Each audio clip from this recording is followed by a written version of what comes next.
Her mother, Gwen Verdon, brought that mask back from New York to Munich on a plane with it in her lap. I heard she would not check it because it's beautiful, right? And all the gorilla suits over in Germany, the gorilla faces were ugly. They couldn't find a pretty gorilla. So I came back with her. We flew back. I know a lot. I know. I went to wherever that costume place is out in Queens or something, one of those big costume places, and got the suit and brought it back. Yeah, probably what they had was for the film studio To look like a real gorilla instead of...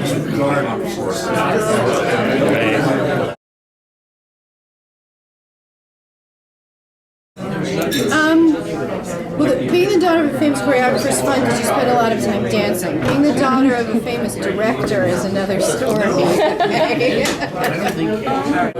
I think the question, what is it like? I mean, it's really interesting to grow up with creative parents. There's a lot of interesting conversation at the dinner table, a lot of interesting ideas always bouncing around. He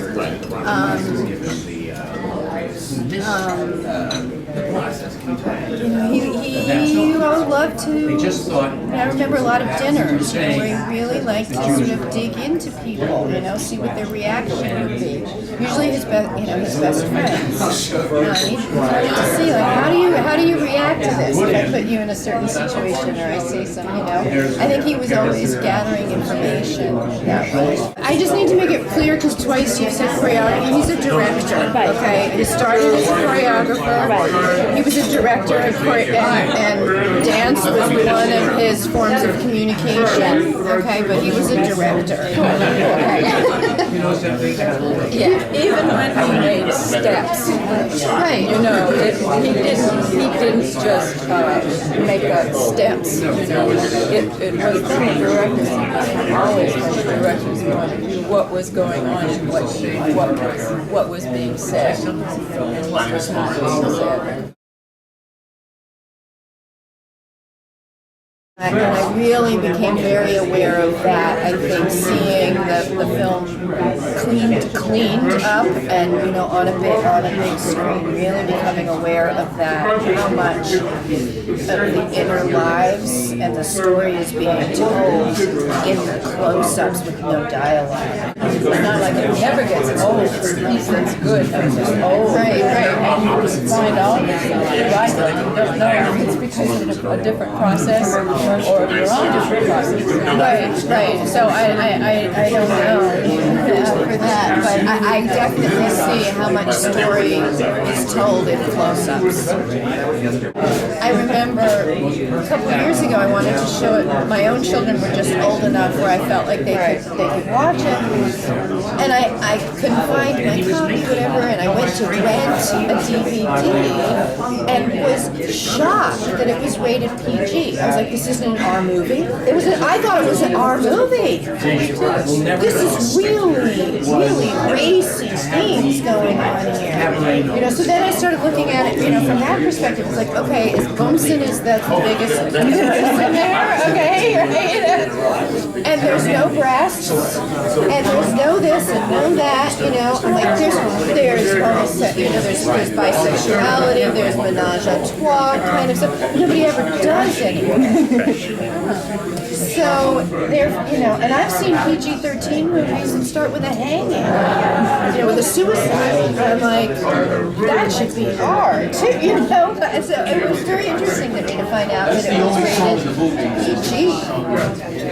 I mean, would you let your 7-year-old watch that? That brings to mind the use of dance to show various emotions. Like I mentioned, the can-can was the abortion, it was the violence of that, and in addition to the slap dance, but in the dance form. So that's when that's raising something to another level. That was the level. Right. As far as I'm concerned, it's beyond ratings, right.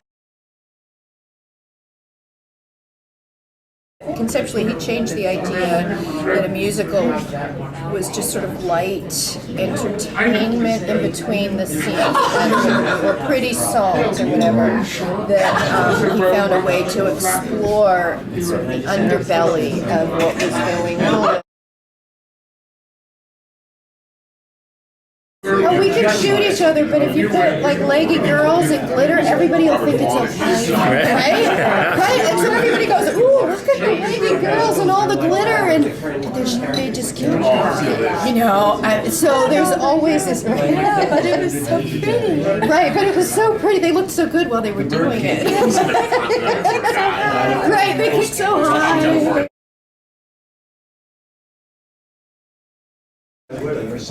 Tough. I never thought of it as being tough because it was exciting is kind of a vain word. There was so much electricity. The air was so alive, and the work is hard, but you don't think about that.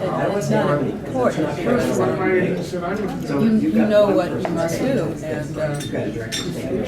and you do when you work with somebody like Bob. He is like this.